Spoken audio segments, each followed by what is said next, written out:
Kwenye kile kitabu cha Mithali 18 na mstari wa 22, maandiko yanasema apataye mke apata kitu chema, naye anajipatia kimbali kwa Bwana. Lakini pia kile kitabu cha Mithali 31 na mstari wa kwanza, maandiko yanasema Mithali 31 na mstari wa 3, nasema usiwape wanawake nguvu zako. Hii mistari miwili inatuonyesha kwamba kuna spiritual theft ama wizi wa kiroho ambao unaweza ukatumika ukatokea wakati ule ambapo unaingia kwenye ndoa, haswa na wezi wa kiroho na watu ambao ni watu ambao wako na assignment kutoka kuzimu. Sasa utajuaje kwamba umeibiwa nguvu yako ama mamlaka yako kama mwanaume? Utajuaje kwamba umeibiwa nguvu yako ama mamlaka yako kama mwanaume? Lakini pia kama mwanamke, utajuaje kwamba umeibiwa kile kimbali ambacho umezaliwa nacho ama umekipata kwa Roho Mtakatifu? Maana wanawake kuna kimbali ambacho Mungu alikuanga ameachia katika maisha yao. Nimesoma kwenye kile kitabu cha Mithali 18:22. Utajuaje kwamba umeibiwa? Jambo la kwanza, ili ujue kwamba umeibiwa, lazima utaangalia kwenye maisha yako. Utaona kwamba kuna vitu ulikuwa unavifanya kwa urahisi, lakini leo hii zinaanza kukulemea.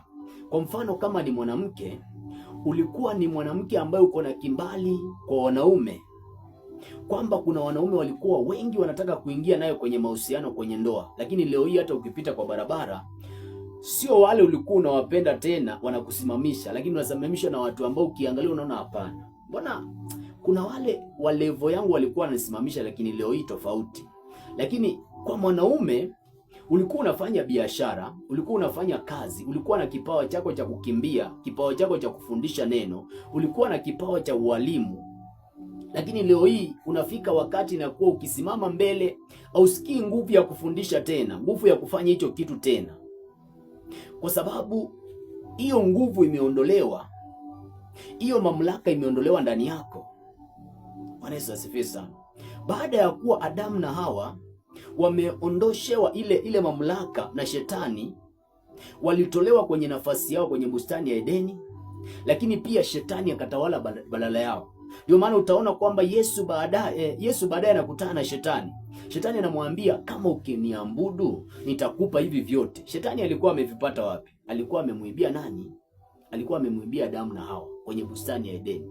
Baada ya kuwa amewapea tunda wakala, wakatenda dhambi. Sasa Shetani akawa ametawala vyote hivyo. Ndio maana utaona kwamba Yesu ana shida akiambiwa kwamba ukiniabudu nitakupa hivi vyote. Alikuwa anajua kwamba Shetani alichatumia ujanja wake akaiba hizo vitu zote.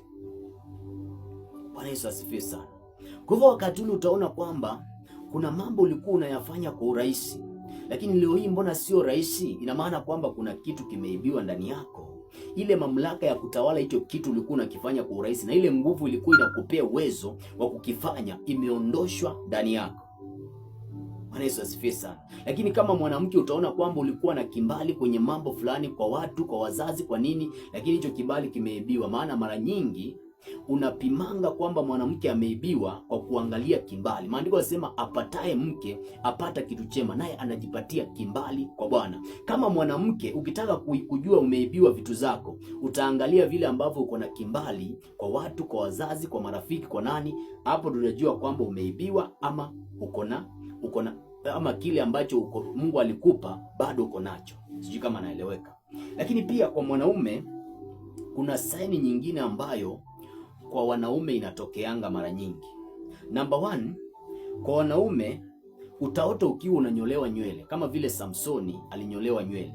Ukiota kwamba unanyolewa nywele, maana mwanaume katika ndoa ni kichwa cha mke wake. Ukiota uko kwenye ndoa lakini unanyolewa nywele, ujue kwamba ule uwezo na mamlaka wa kutawala kwenye ndoa yako, kwenye biashara yako, kwenye vitu zako, ujue ni bila shaka kuna kitu kimetokea pale. Na baada umeota ndoto kama ile mara nyingi unaendaka kufanya mambo uliyoyafanya kwa urahisi, lakini inakuwa sio rahisi tena. Samsoni baada ya kuwa amenyolewa nywele na Delilah, alikuwa ni mtu wa kupiga watu maelfu, lakini alipojinyosha tena akajipata tena ana nguvu tena.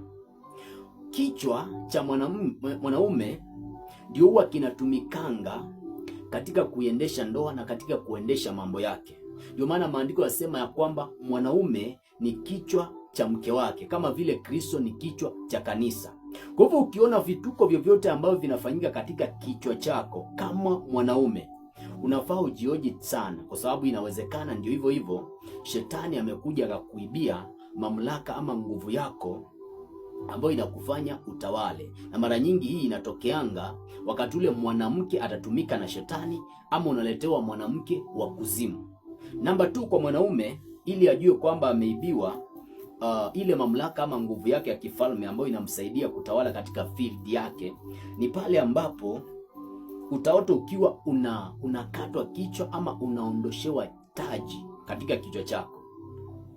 Taji ni kifaa ambacho wafalme wanafaanga ili kupresent ufalme wao, lakini pia unaweza ukajua kwamba umeibiwa nguvu ama mamlaka yako ya kifalme kama mwanaume wakati ule ambapo utaota ukiwa mwenda wazimu na vituko zingine ambazo zinatokea kwenye kichwa chako.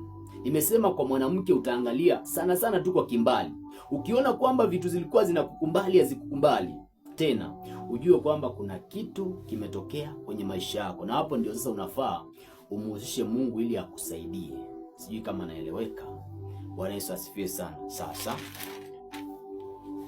ukiona ama ukiota ndoto kama hizi kwamba umeibiwa kibali, ama ukaona dalili kama hizi ambazo nimezifundisha kwamba umeibiwa kibali ama umeibiwa nguvu yako ama mamlaka yako ambayo inakusaidia katika kutawala kama mwanaume kwenye field yako, popote pale unatawala, kile ambacho unafaa ukifanya, number 1, unafaa uombe rehema kutoka kwa Bwana. Kwenye kile kitabu cha Ibrania 4:16 maandiko yasema ya kwamba tukikaribia kiti cha rehema ili tupate rehema zake zitatusaidia wakati wa mahitaji. Kila wakati utaomba rehema. Kwa nini utaomba rehema? Kwa sababu ni bila shaka ndio shetani akuje akuibie. Kuna vile ulimpea nafasi ama access kwenye maisha yako, na hata kama sio ulimpea access, inawezekana ni watu wa karibu walimpea access kwenye maisha yako, ambao wale watu ulikuwa umewapea nafasi kwenye maisha yako.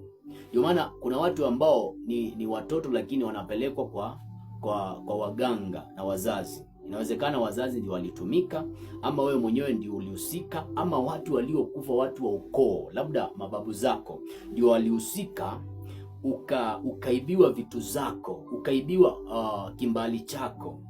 Kuna watoto wanazaliwanga wakiwa hawana kimbali, wako na roho rejection. Ina maana kwamba wakati ule alipozaliwa mtoto, labda mamake ama babake alisema kwamba huyu mtoto atolewe ama hii mimba itolewe, wakajaribu kutoa ikakataa, ama walikuwa wanabishania ule mtoto, anasema huyu mtoto sio wa kwangu. Kwa hivyo huyu mtoto akarithi roho ya rejection kutoka akiwa katika tumbo ya mama yake. Kwa hivyo ndio maana kuna vile ambavyo shetani alihusika ama ulimhusisha kwa njia moja ama nyingine, ndio hapo unafaa kuomba rehema za Bwana ili Yesu akapate kukurehemu. Na bila shaka ukimuomba Yesu rehema zake, anaweza akakurudishia kile ambacho shetani ameiba. Ukisoma kwenye kile kitabu cha Danieli mlango wa 4 na mstari wa 34 mpaka 36, Nebukadneza alipomkosea Bwana, maandiko yasema ya kwamba Mungu alimtoa kwa wanadamu akampeleka msituni akakaa kule. Lakini wakati ule Nebukadneza akili zake zilipomrudia, maandiko yasema ya kwamba aliomba Mungu msamaha, akamuomba rehema na akarudishwa kwenye nafasi yake.